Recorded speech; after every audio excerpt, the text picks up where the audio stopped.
Okay, so HORUS. Before we jump into HORUS, just quickly, because I may jump between saying Foretel and 4AI. As Sam mentioned, I am the CTO of 4AI. I'm also the CTO of Foretel.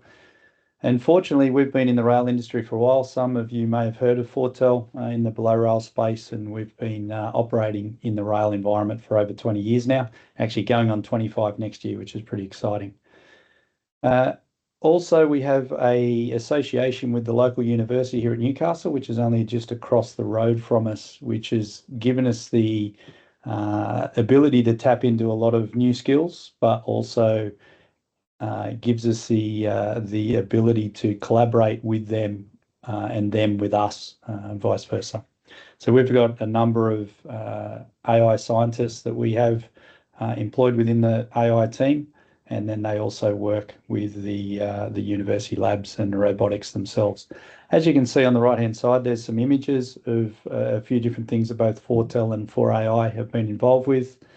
You can see the little robot up in the top left-hand corner with our owner, Daryl Wust. The aim of the robotics lab, just for everybody out of interest, is to play soccer against a Premier League team in 2050. So that's the target of them at the moment. As you can see, the robots are a little smaller than human size, but that's where they aim to get to. You may also ask, why have we associated with robotics and the robotics team from an AI sense and how it applies to rail? One of the key things in a robotics world is they still have to localize themselves. They still have to be able to move around safely without hitting things and have the aim of fixed targets of putting a soccer ball in a goal. And in the rail world, we have similar things where we have to localize ourselves. We have to ensure we can navigate obstacles as far as be aware of them. Can't always stop, of course, and also make decisions on fixed infrastructure like the goalposts in front of us. We have signals and points and track to be able to move around the network. And as Sam said, the whole aim of this program is using that technology to provide additional or assistance to drivers in improved situational awareness. Now, HORUS itself, how it works. So as Sam touched on, we do have a number of sensors, and up on the top right-hand side, you can see two different images of the sensor bars themselves. The left-hand one is actually installed on PN10, and the right-hand one was used, and you'll see shortly, used on a trial we did in New York subways. But those sensors, if you look at the second image there, operate like onion layers, where we have different sensors for close in and additional sensors to be able to see further. Because one of the challenging things in the rail environment is the ability to see longer distances, because it takes us a lot longer to stop than a car. So a lot of initial works that we did was focusing on what the nuances were between the rail world and what it was in a car world, because the car world is spending a lot of money on similar technology, but they have different challenges to us. And all of our hardware that we have internally is all commercial off the shelf. Now, on the left-hand side, there is a list of different cameras and different sensors that can be used in our system.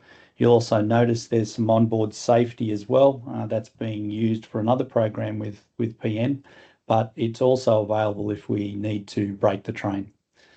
The sensor bar you can see up the top with the 5 visual sensors, so thermal and color cameras, as well as a radar and radar odometry, also communications, of course, and other inertial navigation and GNSS sensors. And down the bottom, because all of this needs to be provided to our drivers to improve their situation awareness, is a DMI or HMI. And you'll see shortly I'll have videos that demonstrate both the data that we've recorded during our trials from May, as Sam hinted on before, but also an actual video in the cab when we ran that driver engaged trial between Townsville and Townsville Jetty. That will be later on in the presentation. There's the examples of installations as we commented on there before. So on the top right-hand image, you can see there it's also installed over in Rio Tinto in the Pilbara. PN10, as I commented, it's also installed on PN4, and PN4 is in fact the EVU locomotive specifically that we did the trials on. And the left-hand image is HORUS installed on the R143 subway car in New York. Okay, so I've talked about how it works from a sensor perspective, but this video illustrates how we piece together all of the track infrastructure data. So the beauty of the railway world is we've got track and we've got to run on it. If we're not on the track, we're not going very far. We've got all of the fixed infrastructure that we need to look for. So speed signs, signals, points, virtual stop points. And then on top of that fixed infrastructure, we also look for other objects like vehicles and people and animals and things that you may wish to perform an action on or provide advisory to the driver to take some form of action or at least be aware. This particular video was done at Cowan, so anyone familiar with the line between Newcastle and Sydney, this is through Cowan Station. It is one specific camera, so it's what we call our short to mid-range camera. As I mentioned before, there are 5 cameras on board with all different views for different lengths. And when we get into some of the other live video recordings, I'll show what they look like, specifically up on the North Coastline. Also, all of the operation in this particular area, we have no ties to the below rail infrastructure, so we don't get any inputs from the signaling system. This is all captured based on the sensors that are on board the train, completely isolated from the signaling system. The only thing we've got is all of the track map. The colors that you can see on the screen here, so anything where you see yellow, reds and greens, that's all associated with the running line that we are physically on at that point in time. Any purple you see is infrastructure that we're aware of. However, it's not associated with our running line. We use that for other purposes like positioning ourselves on correct track and updated if we lose visibility of the satellite. The top right-hand corner of the image, you can see any warnings or information. And again, this isn't what the driver sees. This is us just illustrating what the system is doing. We'll go on to what the driver sees very shortly on a DMI when we go through those examples. The left-hand side is the infrastructure that's queued. Where you see the circles, that's infrastructure we're specifically looking for. When you see the detection, and I'll let this video run through, when you see the detections, you'll see they're positive boxes and different colors will change at different times. So this video only runs for about 30 seconds. I'll let it run through and then I'll jump back to a couple of specific points just to highlight what the system is doing so that when later on we're looking at the DMI and the functionality of the trial that we've run, you can picture what the machine is doing and how it's associating that information.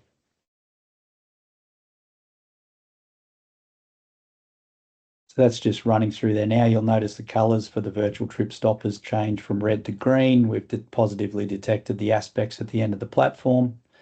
We're now looking for points, etc. And you can see an object that's not part of the infrastructure associated on the left-hand side there. And that just runs up around the corner. Okay, so I'm just going to jump backwards just to where that signal first detects. And we go from the start just here, hang on, there we go. So we'll just pause there. You'll notice that the virtual trip stop that we've got here, so on this particular track, there are mechanical trip stops as well. One of the functions that the system can perform is detection of aspect such that that virtual stop point can be removed so that if you wanted to brake or alert the driver that they're getting towards, and you'll see when we show the driver displays how this is important for them to give them that visual information that that situation is okay to continue on. You see the positive detection of the aspect there, it's green and we've now got that green box around it. And you'll also notice sorry, I'll just get up here to the purple one. You'll also notice the purple one, which is an adjacent track. We're not making any decisions on that. We're just positively identifying that particular aspect. As we travel through this area, you'll see speed signs, etc. I'll just draw your attention to the set of points that we've got, which is 64 points up in front of us. That circle is indicating we know that infrastructure is there and we're looking for it. Then we get a positive detection of the direction those points are set. So at the moment they're set in the normal direction, which you can see that there. If they were set in the reverse, we would, our green line, instead of going ahead of us there, would travel around on the left-hand track and head down on that adjacent track.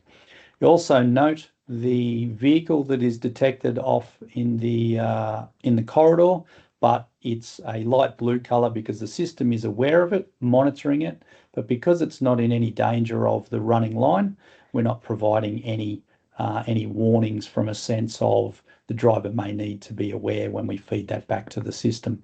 However, if we were to go around and those points were set in the reverse, dependent upon the business rules of the system, that particular vehicle may be within a warning area, and you could then subsequently provide that warning to the crew, and the crew could then perform appropriate action. Or if for whatever reason you wanted to perform positive action and blow horns or flash lights or anything like that, that is a possibility as we operate and feed into that other safety computer if we had that there.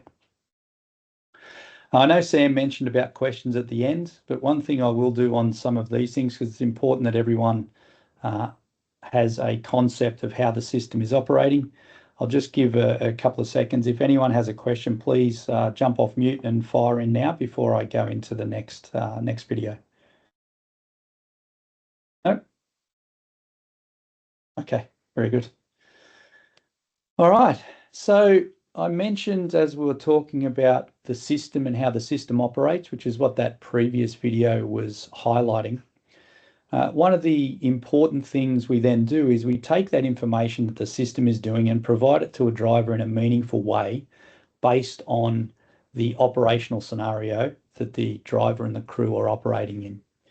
So if we see this top image, and I've got a slide pack that'll go through each of these screens statically before we replay the videos of the recorded data.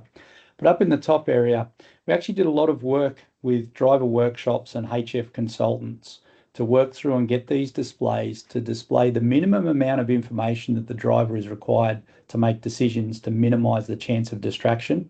But when there is something that needs to be acted upon or information provided, draws their attention to the information such that they can quickly assess of what needs to be done. So if we look at this top one, this is what's called a shunt display.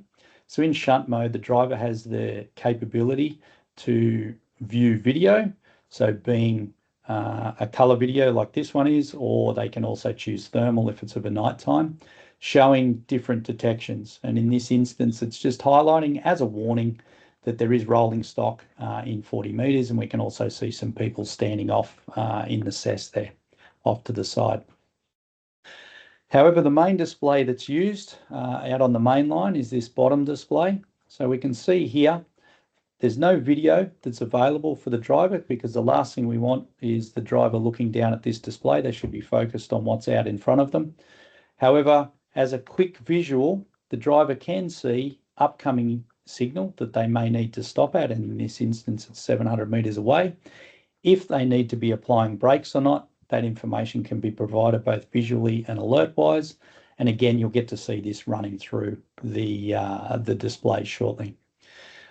And also, the key part of this is the driver only has the availability to them to accelerate the train or to stop the train. They're the only two features and functions that they've got available to them. So this display is about giving the information that the speed in which they can be doing at any point in time and where they next need to stop, which are the two key parts that the driver's fed back to the working group to come up with this display.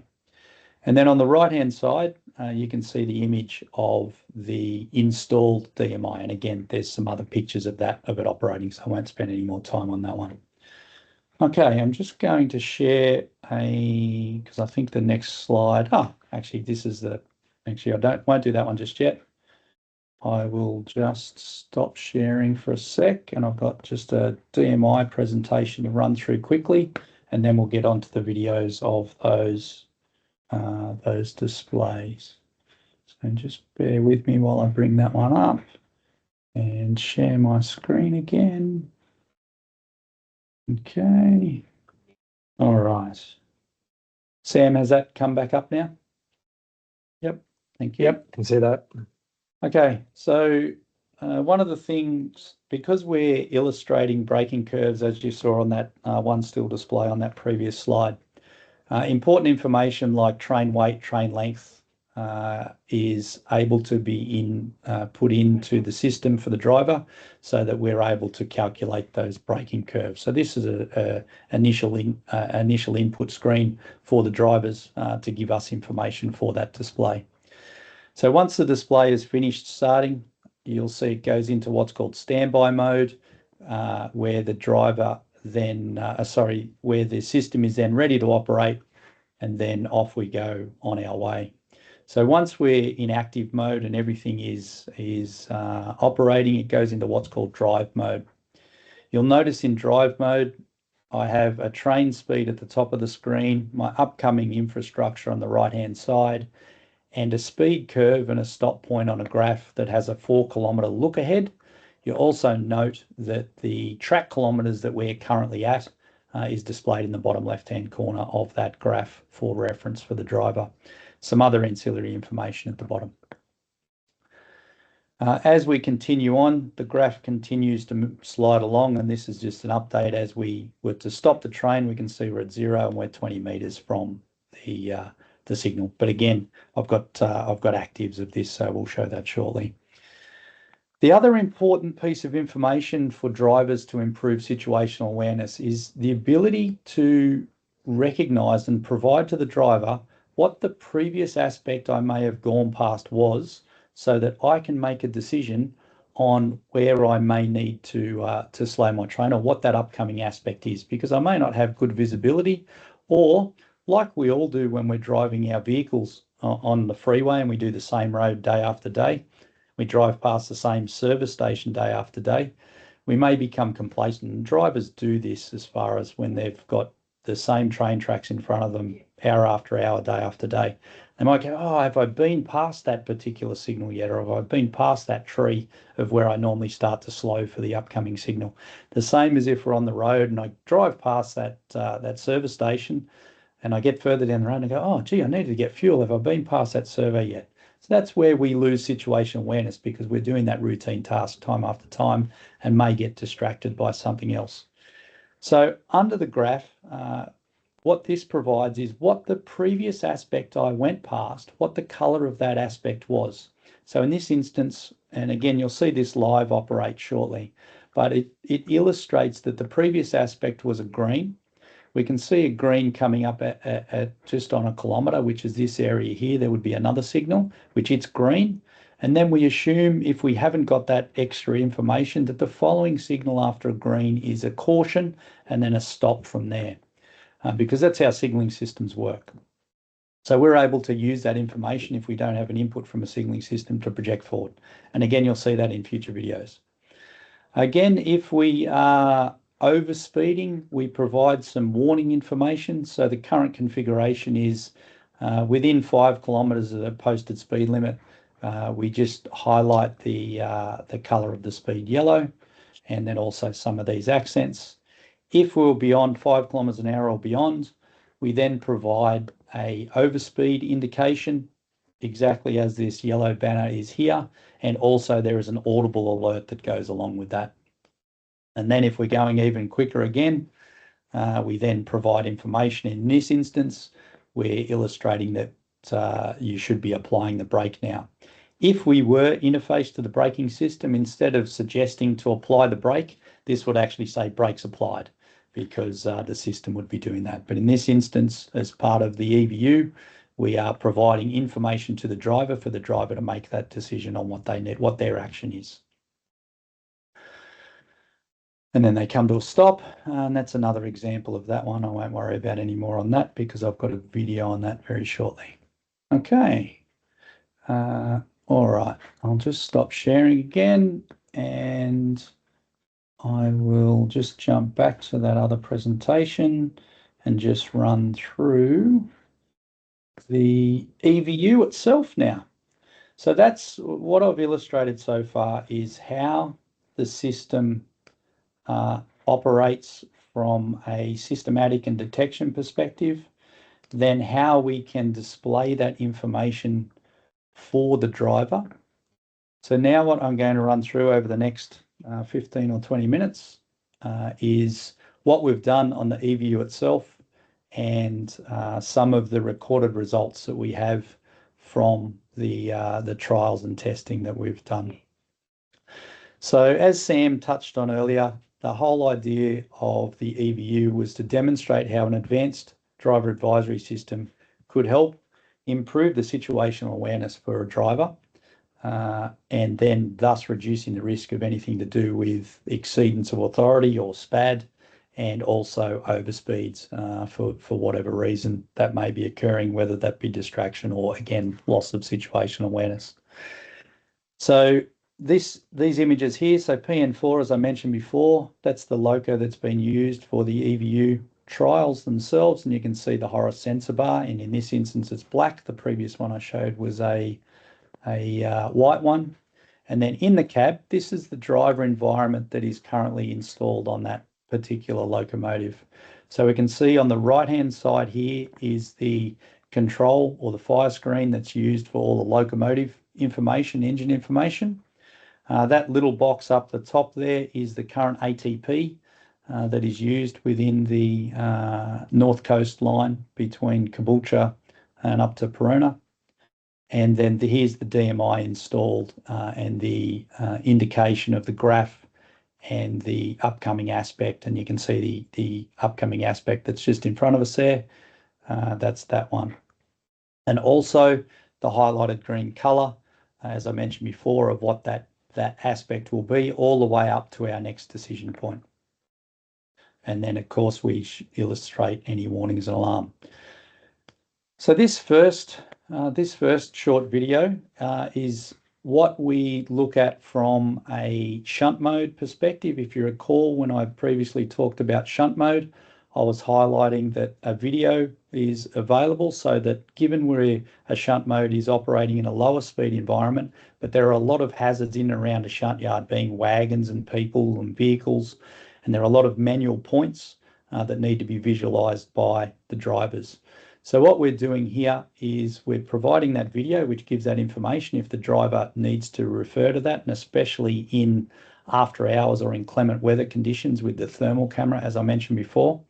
But we're also highlighting what we're detecting from a set of points as we go ahead. I'll just hit play. You'll see the video. This was recorded as part of our operating trial that was done.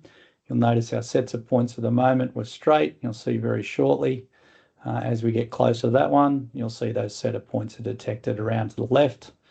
And on the right-hand side is that indication of what those points are. And then away we go around, and you'll see the train shunts around to the left there. So that is the shunting video of the vehicle itself. So now what I'm about to do, so that's just a recorded screen. I'm just going to stop sharing again because I have to start up a separate application. The next lot of video and illustration of the trials that we've done is actually raw recorded data played off our playback tool that we have available to us for the HORUS system. So I just need to share my screen again. From here, share that one. Okay. Sam, can you just let me know if that's back up again, please? Yep, thank you.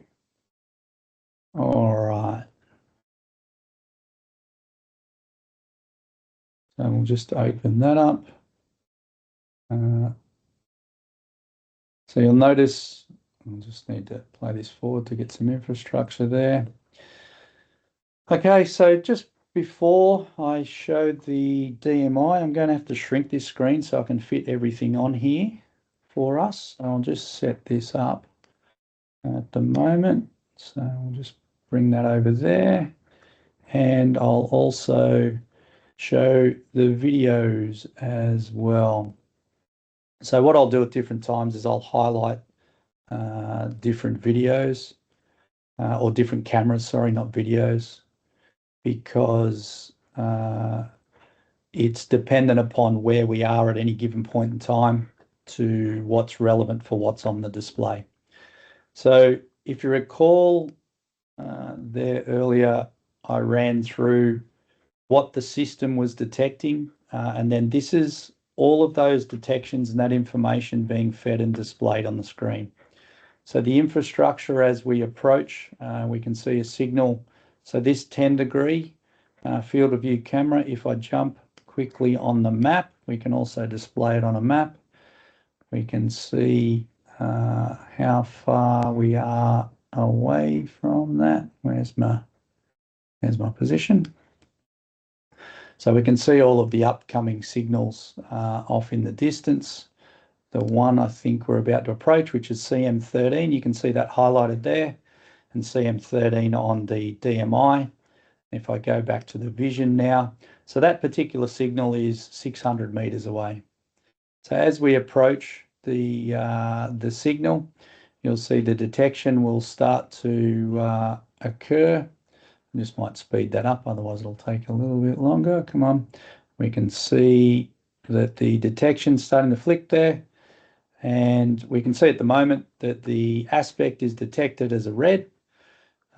We've got our red aspect, which would be displayed for the driver. 493 meters away, you can see we've got our speed curve calculated and our stop point on the graph itself. This is all, I'm playing this at 2 times real speed at the moment, so it's played as if it's 26 kilometers an hour rather than the 13 as we approach it. So this is the driver expecting this signal to change for them, so they're approaching it so they don't have to stop, and hoping that it does go green before they get there. So you'll see as we approach, so this is on the 10, I'll bring the 40, so that's now at 300 meters out.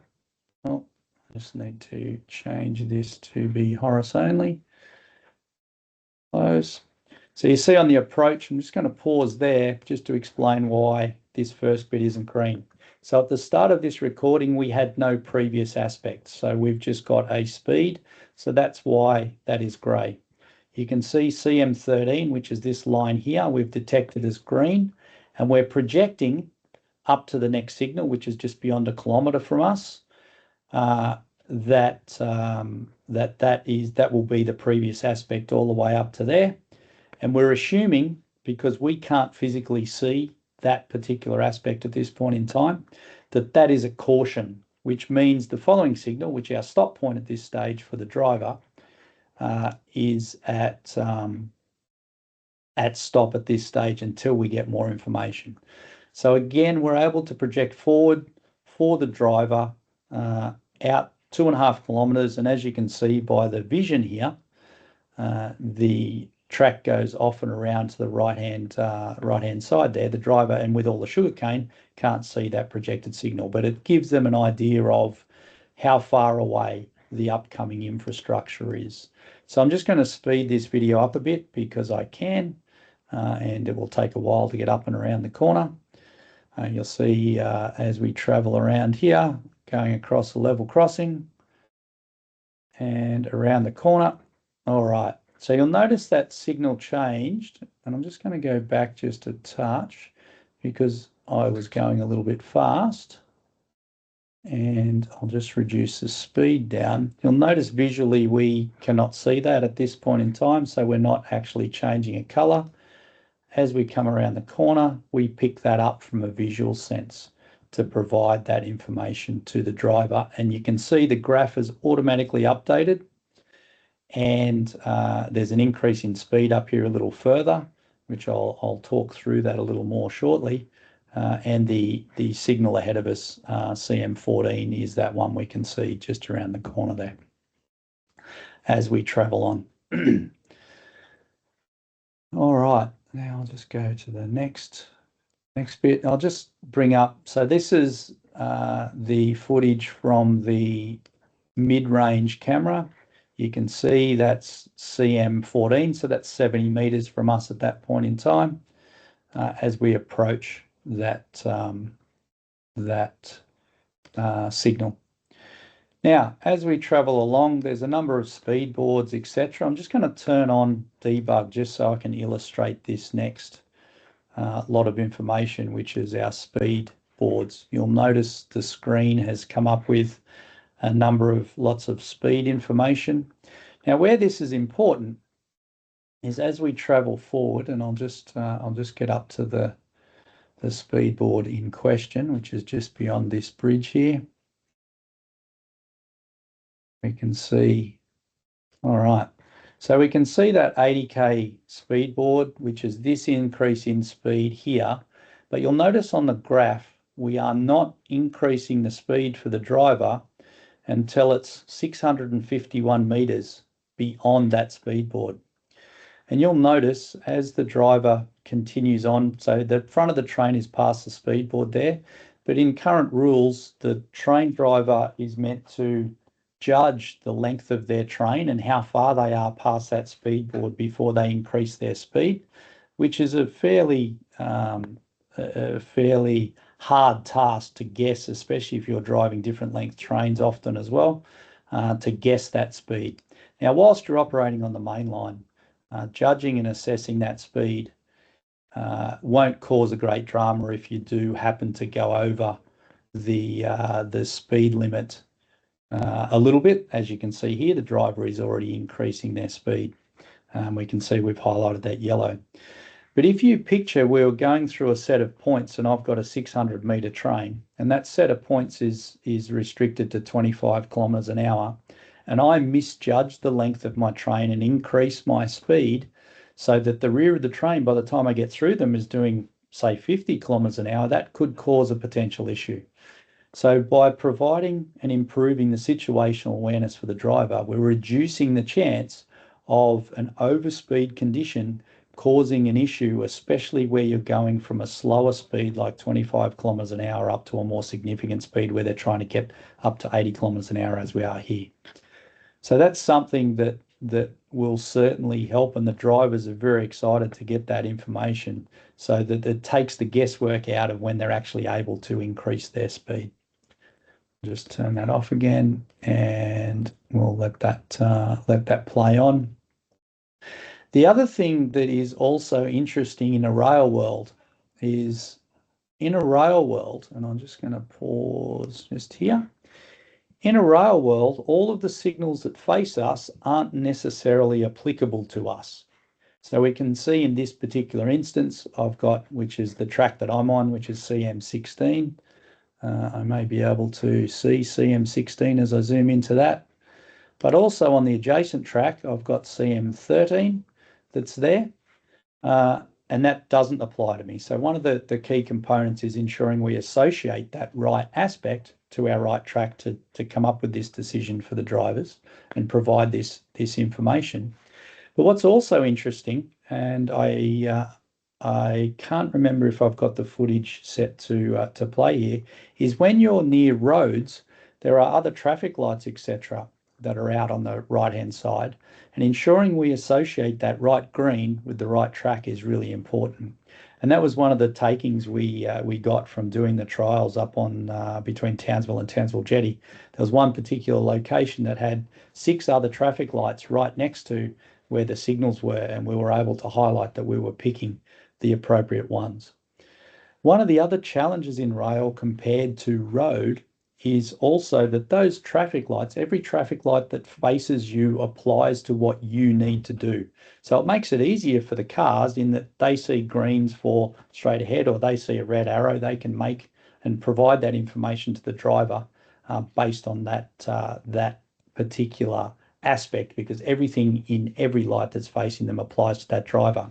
But as I just described here for trains, that is not the case, because every signal that faces a driver may not apply to the running line they're on.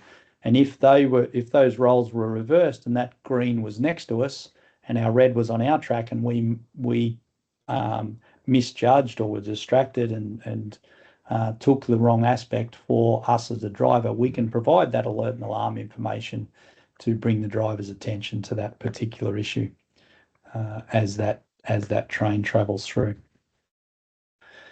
So before I jump onto the next video, because I have to load it up and it's got a few more lots of information, I'll just let this one run through.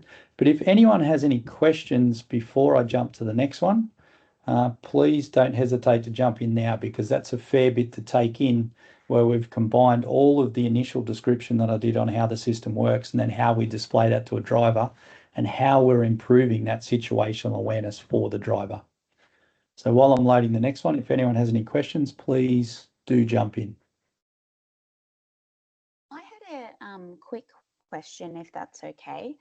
Yeah, I saw absolutely. in that footage there, in that example of CM signal, there was no highlight around the position light below. Does the system consider like DSI and the other more complicated signalling that's possible? It just didn't show in that instance. Correct. Yeah, it certainly can. In this particular instance, we'll focus primarily on running line signal information for the authority limits themselves. Yep. But that additional information, whether it be a DSI, position light, also route indicators, etc., are all possible as part of that. Yes. Yeah, sure. Thanks. No problem. Any other questions? Yeah, hi Mark. It's Gavin from Horizon. Just curious to know how the system takes into account temporary speed restrictions. Yep. So temporary speed restrictions would get uploaded remotely to the system, and that information would update the existing infrastructure data that we have there. So if you recall, I mentioned that in the background, all of the track and infrastructure information is loaded, which includes the standard speed information. And if there is any temporary speed information that is required, that would be uploaded remotely. As far as using current practices that are used under current operating terms in both, not just in Queensland, but also in other states, as far as that information gets provided to the operator. If it's a speed restriction that gets put on in front of the train as they are running live, network operations also would contact the train, and dependent upon where they are, it may be loaded, maybe far enough ahead that it's loaded automatically. If there are rules within the system that if a temporary speed restriction goes to get uploaded at the wrong time, i.e. There are too close to it, so therefore the brakes will automatically apply, that doesn't get uploaded, because it's expected that the current network practices of network control providing that information to train drivers is there. Oh, cool, thank you. Just additionally, does the system take into account in-train forces when calculating braking distances? In-train forces? Like? Yeah, as in like if you're cresting a hill and you're coming down the other side, for instance, and depending on what the manifest is of that particular service. Yes. Yeah, absolutely. So grades of track in combination with weight of train, and also, I mean, one thing with trains nowadays is we can have pneumatic braking systems and ECPs as well, which have different capabilities for braking. That information can be loaded in the background. Now, bearing in mind, I showed you that straightforward screen earlier as far as just putting in train length and train weight. So there's a default which takes a worst case scenario, so it would assume a pneumatic system. There is additional information we can put on that screen if it were an ECP based train. Awesome, thank you. No problem. So this one, actually, the video isn't overly important for this. This is more about highlighting how the alarms and warnings would be displayed. So this particular, and I'll just bring the DMI up full screen, because that's what the focus will be. So this particular area, the driver did not speed. I'll just highlight that right now. What I'm about to show is we, as part of the trials and testing of the system, we needed to be able to demonstrate not just those light alarms and warnings that I showed before, but also if we have the significant both warning but also an alarm, and how that would look. And the way we did that was in this particular section of track, it was actually 100km/h speed limit.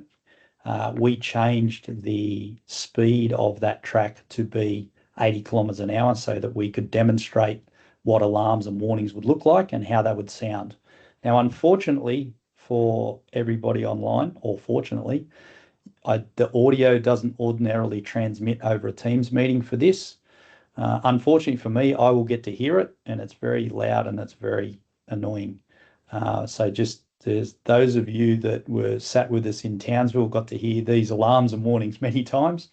So you will appreciate what I'm saying here. But what I'll do is when I run this through, if you pay attention to when the banner, warning or alarm banner comes up, there is a button that also is on the right-hand side to silence that. So that's what the driver has for them.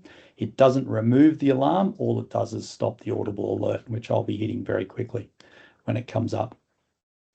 So this is also played at normal speed. So this is a driver accelerating. They've come out of a slower speed section and accelerating up to, oh, I've loaded the wrong file. Hang on, just ignore that. It may be flickering on your side as we go up, but you'll see the driver accelerating up to 100km/h. And this is how long it takes for this to occur. So this is how much time a driver has got when a warning or an alarm actually is displayed on the device. I'm going to speed this up because it does take a while, so it's 2 times, but you get my picture as far as how long that takes. You'll see at the moment, so we're within the 5km/h bound, and now we've just come over. We can see that the silence is there and the warning is there. I'm just going to silence that because I can't talk while that's going on. If for whatever reason the driver were to slow down at that point before they got to silence it, that warning banner would go and the silence would go away because the alarm condition is no longer there. But now you'll see as we travel further, we'll see we're heading up towards 90, so we're now 10km/h over the speed limit. And you'll see that the color, I'll just pause there. You'll see the color now change. I've got to silence that. You'll see the color now changes to red. All of the accents in and around the display is also red and urgent. So when that alarm goes and the driver looks down at their screen, they can quickly see via the graph where their train speed indicator is, this triangle in relation to the speed they're meant to be doing, and also that everything is red and providing an affirmative action for what the system is suggesting the driver to do. As I commented before, if for whatever reason the driver, if we had an interface to the braking system through the Enforcer safety computer, that would no longer say apply brakes. It would just say brakes applied, and the driver would be aware that the penalty brake has been applied. So that is a example of when the parameters configured within the system are met, that those different warnings or different levels of escalation are provided, giving the driver enough time to perform their own affirmative action.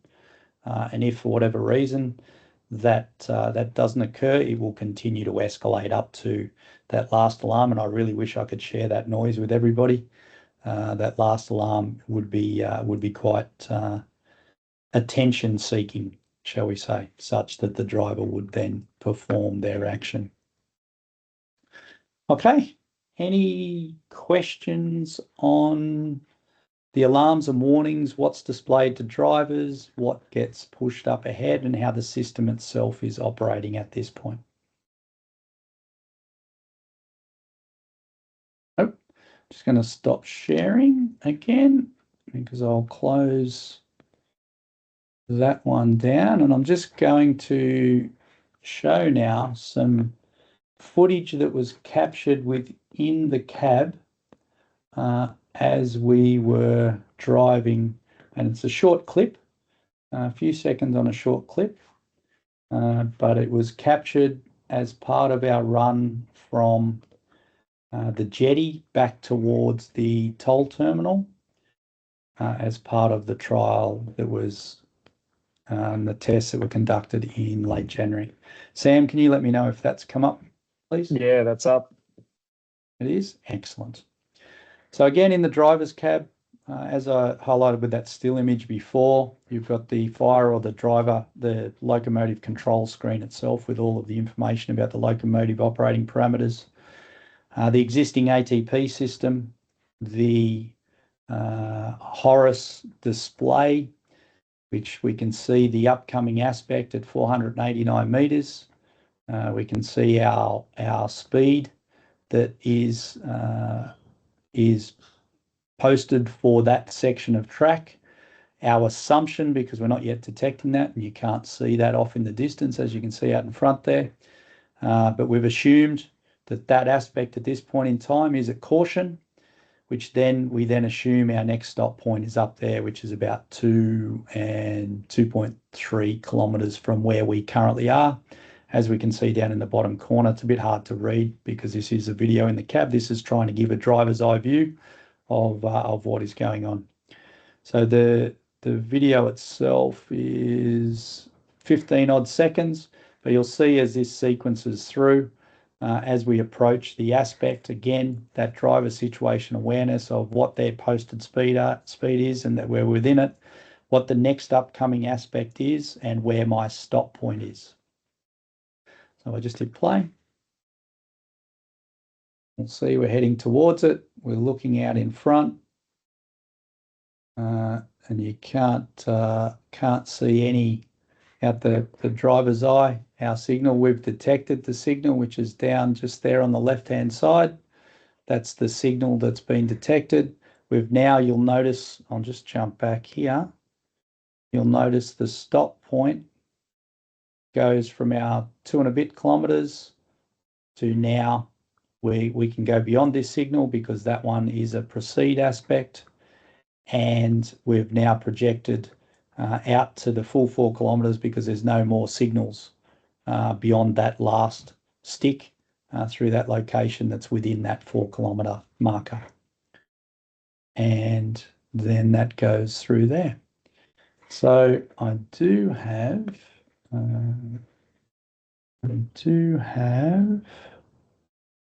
the actual recording of that, I think.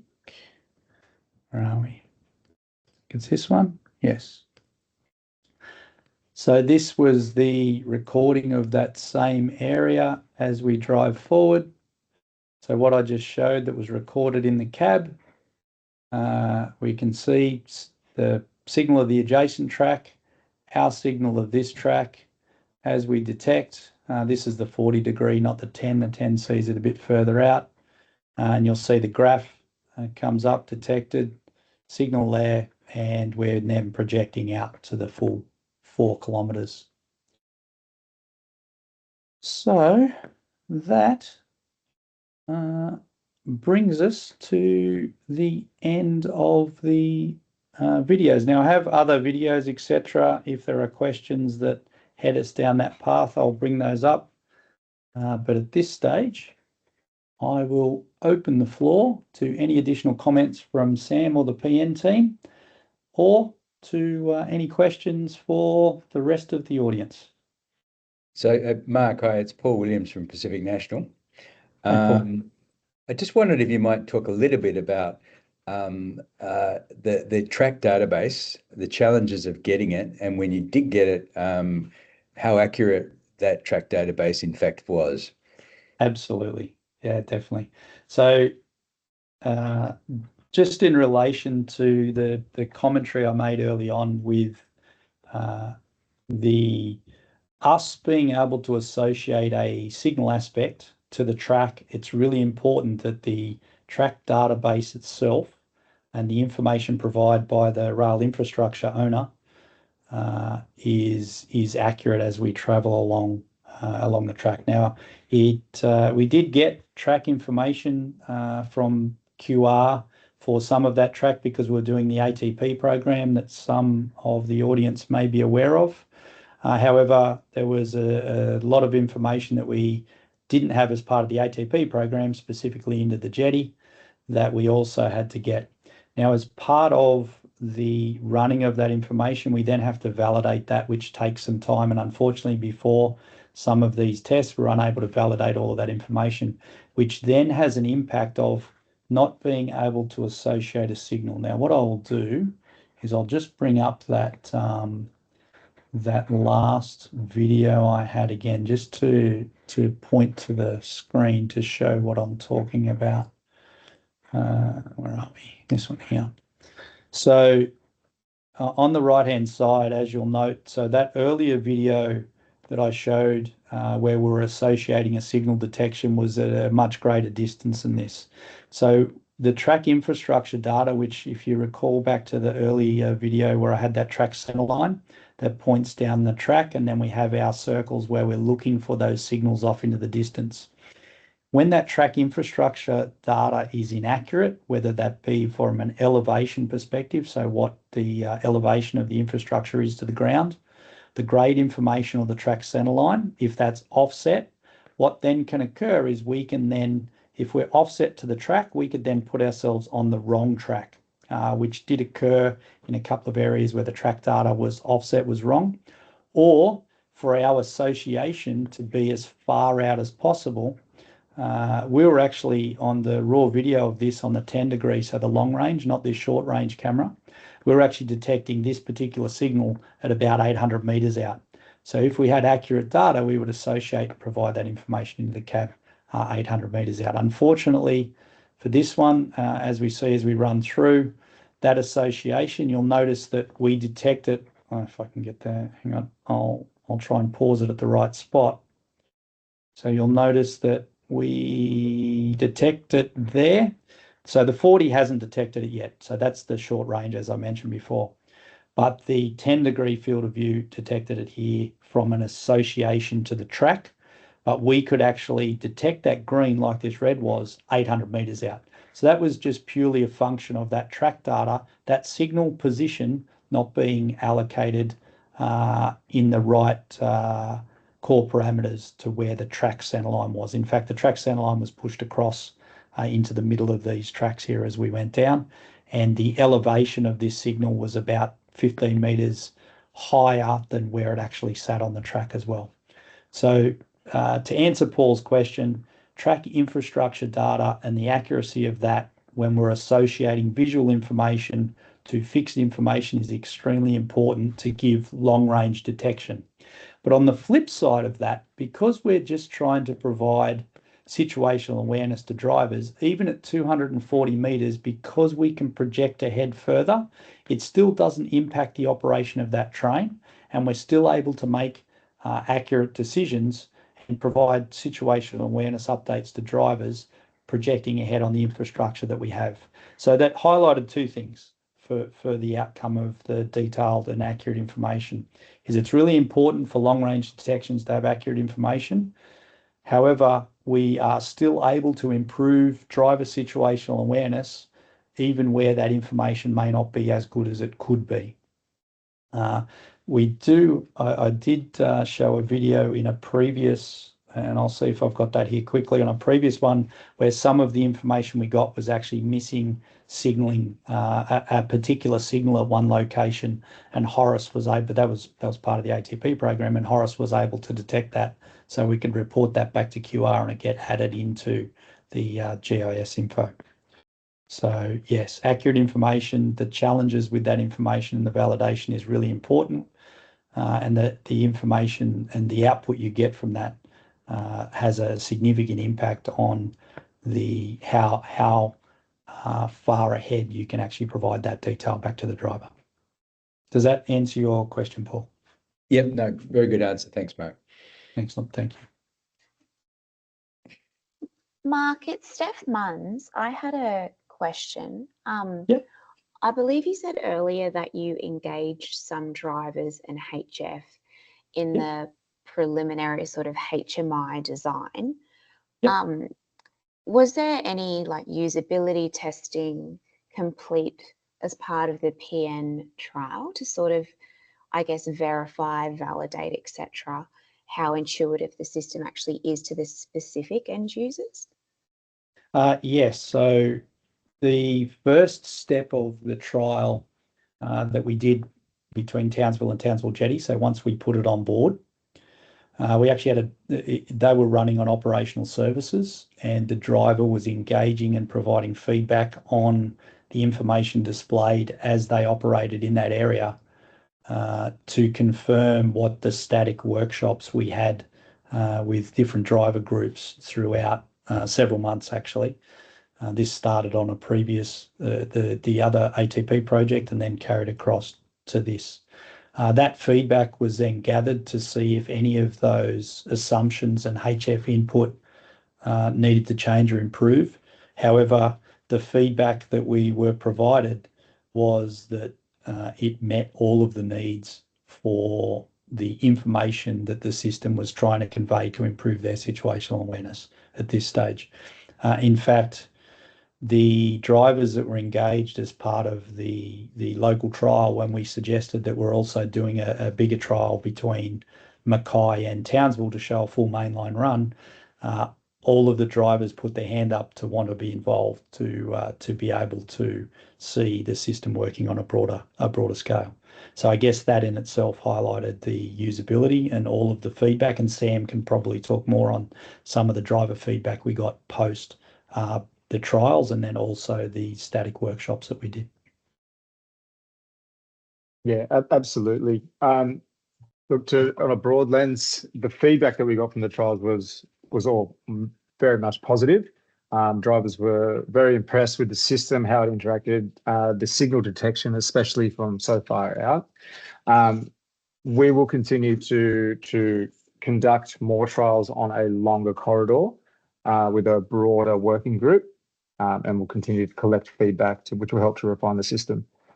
Prior to the driver working group information sessions and human factors sessions that we held prior to this testing, looked at not only the usability of the system, but also the interaction and the display of the DMI, so what the drivers see, so visually and audibly.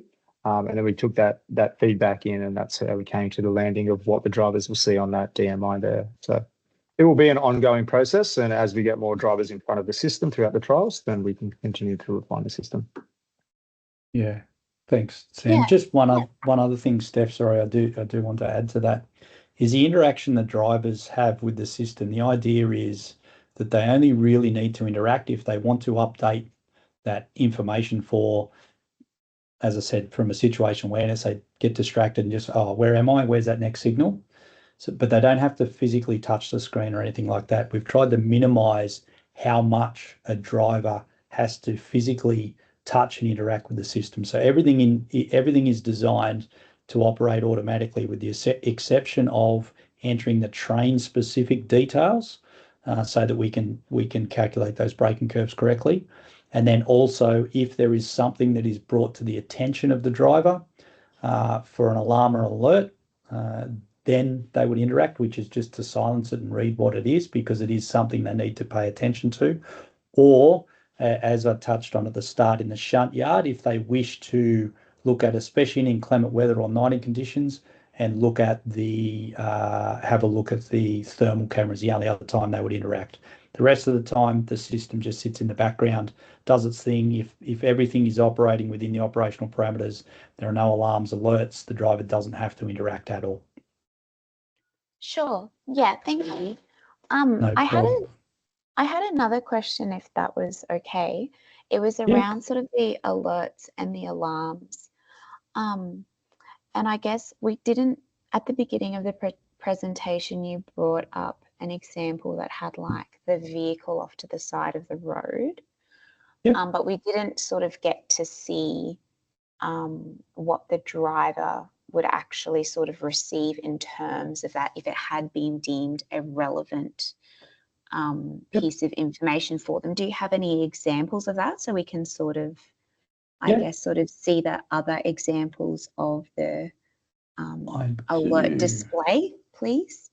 Yep. So the alert display, the idea of the alert display is it will be the same banner. So even if it isn't a warning or an object that's not part of infrastructure or braking information that I showed, it will still be a warning banner up the top that displays the highest priority. I'll just share my screen again quickly because it's the static DMI displays I've got will help talk through that. And then Michael, I haven't missed your hand up. We'll jump to your question in a sec. Okay, so if I just go to this one here, so where we've got the warning itself, so ignoring the list on the right-hand side, that's a specific display that they can choose to have a look at a list of alarms and events. But if there is a warning, so thinking of that vehicle in that first video where we were showing running through the corridor, that particular vehicle, because it was outside any warning areas, wouldn't be displayed at all. So there'd be no events, warnings, or alarms. If, for instance, we were operating and that vehicle was an alarm, it would pop up the same as any other warning or alarm or event. And the audible tone, as I displayed in that speed increase before, would also pop up on that display. So the consistency for the driver, the idea of the HF design with the display is all warnings and alerts will be displayed consistently across all screens. And then it's just the information that's provided for that warning and alert that would differ. So if it was, as we saw, the overspeed, it would be advising or advising to slow down. If it was a vehicle or an obstacle in front of us, it would provide that information of vehicle in X meters, whatever it may be.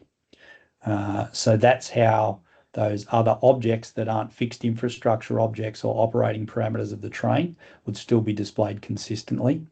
The driver then would have the ability in a shunt environment to bring up, because in a shunt world you may have a lot more alarms and warnings, can bring up a list of those warnings and alarms. And as you can see, they're only warnings.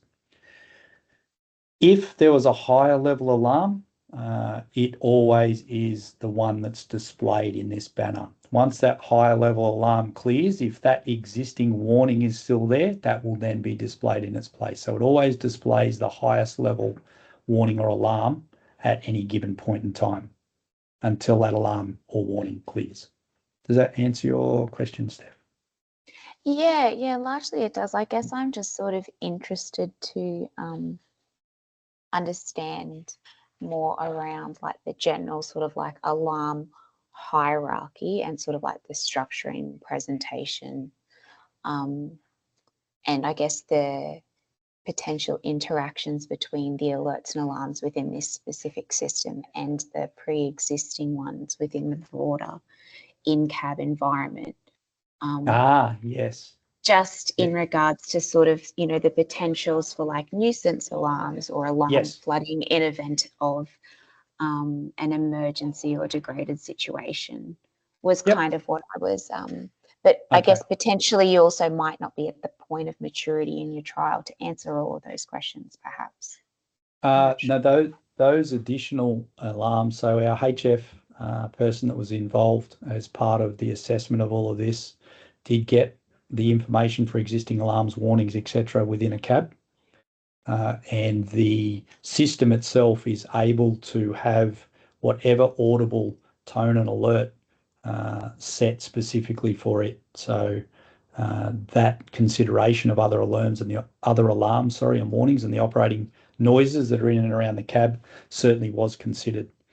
As far as nuisance alarms, if you recall, one of the earlier things I said was minimizing how much gets sent to a driver has been a big focus with both the driver workshops and what things are advised audibly to within the driver's cab. To one, get rid of those nuisance things, exactly right. So the business rules around when objects in and around the track get advised to a driver has certainly been discussed and worked through. However, as Sam said before, there's a lot more of that to go through because there's a lot of different scenarios and use cases that have to be catered for. But all of that within the system itself, if I talk from a technical perspective, is all a configurable option and ultimately lives with the operator and how they wish their business rules to work on what alarms, warnings, etc. need to be provided to the driver. And also, if there is remote connectivity, providing those alarms, alerts and warnings back to a centralized control center for later reporting or other action. Yeah, brilliant. Thank you. No worries. Michael, as in Michael Hardy. Yeah, yes. Thanks, Mark. Look, I'm from Horizon. Just wondering, with the challenges you guys might face in, obviously you using camera technology, there's a few positions I can think off the top of my head where the signaling is not readily viewable until you're kind of right on top of it. What sort of challenge you had around that? Yeah, developing? absolutely. Yeah, absolutely. So that's one thing that even in the confined area we did the initial trials, which is part of why that Townsville area was chosen. There were actually a few signals in that area where the driver visibility was less than probably 120, 130 meters. But the benefit we have, even without that visibility, is often in a signal design, you'll have repeater signals that may be out there if visibility is poor, or you're just using the standard signaling design that is in place, being that if I have a proceed aspect, my assumed next aspect is at caution, my following aspect is at stop until I know any more. So as you will have seen on the videos that I did show just towards the end there, where we hadn't detected or seen what the signal was, but where it was still able to project 2 signals ahead. Now, bearing in mind, if a technical failure occurs and that signal were to flick to red in front of the driver, which would be no different and we'd get flicked to red in front of the system, we would detect it as red and provide that alarm and warning at that point in time. But that's a signaling irregularity, and signaling design always has a designed in overlap between those 2 signals if that were to occur, such to keep the trains apart. But yeah, visual distance and visual observation of some signals is challenging, but we can use the standard signaling principles to ensure that we can still project ahead beyond what we can't see, to at least advise the driver of what's upcoming and how far it is away, because just that distance, even if they can't see the signal, having that distance to the next signal is helpful. And then once it is detected, providing that updated information. No worries, thank you. No problem. Any other questions? Jennifer? No? Anyone? I can't see your ear. Sorry, Anyone? Mark. You're Mark. right. I did have a question. I was on mute. Yeah. So Okay, I'm no just worries. interested in the programming of the speed tolerance with the warning at 5 and the alarm alert at 10. And I wondered if there's possibility for that to be smarter in terms of potentially if we've got some escarpments that are quite tricky and potentially would require more tailored tolerances in terms of preventing overspeed leading to runaway, and on those particular escarpments sometimes quite tricky, and I can see the technology with braking curves would be quite helpful. Is there a possibility of making that a smarter feature so that it can be more tailored either way to be more suitable to the particular part of the network that the train is operating on? Yes, is the short answer. So all of those tolerances that we're in, some of them have some historical significance, more so than than a system limitation.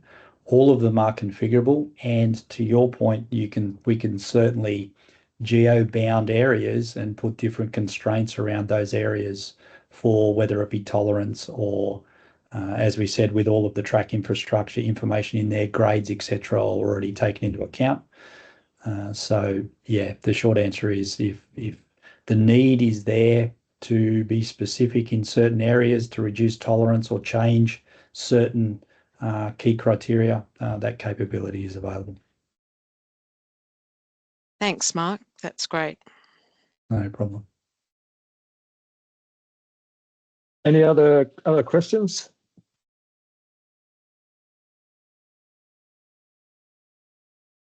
Yeah, just maybe a quick one on the databases and speed restrictions and current information that you'll be feeding into the system. Who sort of gets in control of that? Is that directly from QR or? Yeah, so it's the below rail operator. So QR and Horizon for the North Coast corridor that we're operating at the moment is where we got the source data from.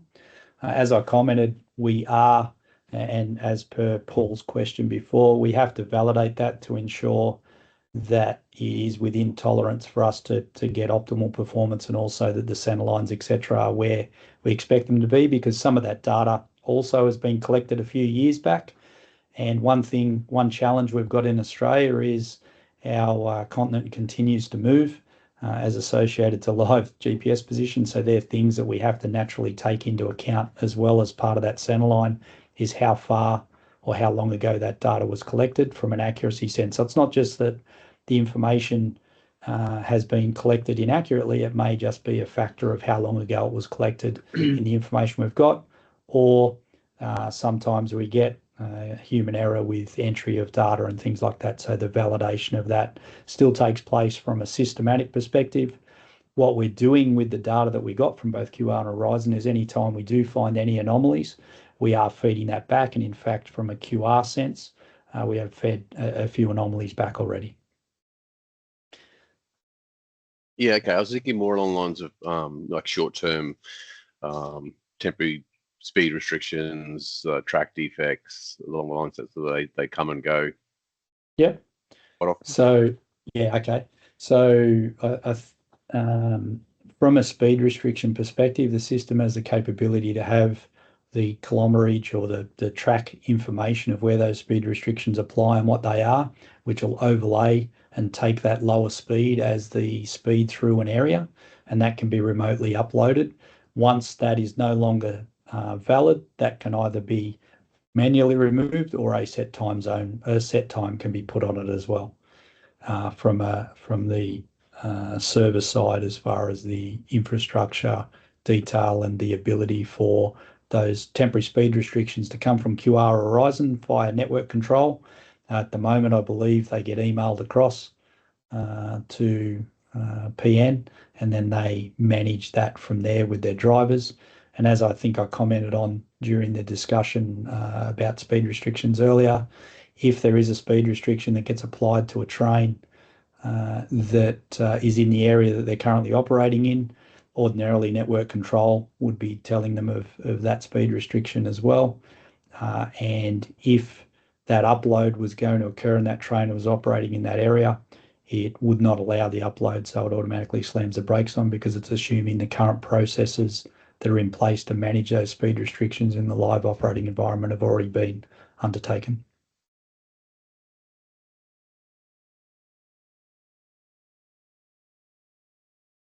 Does that answer your question, Michael? Yeah, well, I know the North Coast line has obviously had temporary heat restrictions and things like that. I was just, yeah. And I know operating under a system that gives advice, sometimes, it's tended to be taken as gospel, and a little bit of the information that should be being taken in by drivers sometimes is probably not taken as much. I just was wondering if there was any sort of plan of, having those restrictions added on a shorter term basis. That was all, but that kind of answers it. Yeah. Yeah, no, the system has the capability for those short-term restrictions to be uploaded in the system, and then the driver will still get it via their ordinary means, but the system will already have the speed restrictions loaded into it. Cool, thank you. All right, Paul. Yeah, I just wanted to respond to that actually, because TSR is currently largely transmitted by web RAMs and other things. I think, you know, the industry as a whole can do a lot better job in providing those things electronically, so we can actually consume them and get them into the journeys. It would be greatly helpful. At the moment, it's largely paper-based, people taking on printouts of web RAMs and highlighting which ones apply to a particular service. I think we can do a lot better than that. And I think we should. But really, it's up to, you know, initially, how does the network owner share that information? How is it made available? With a system like HORUS, obviously, if it's made available ahead of time, it could be integrated into the trip before departure. Yeah, I agree, Paul. If we could get electronic transfer of that from a single source that controls those, that would be an absolute outstanding outcome for the industry.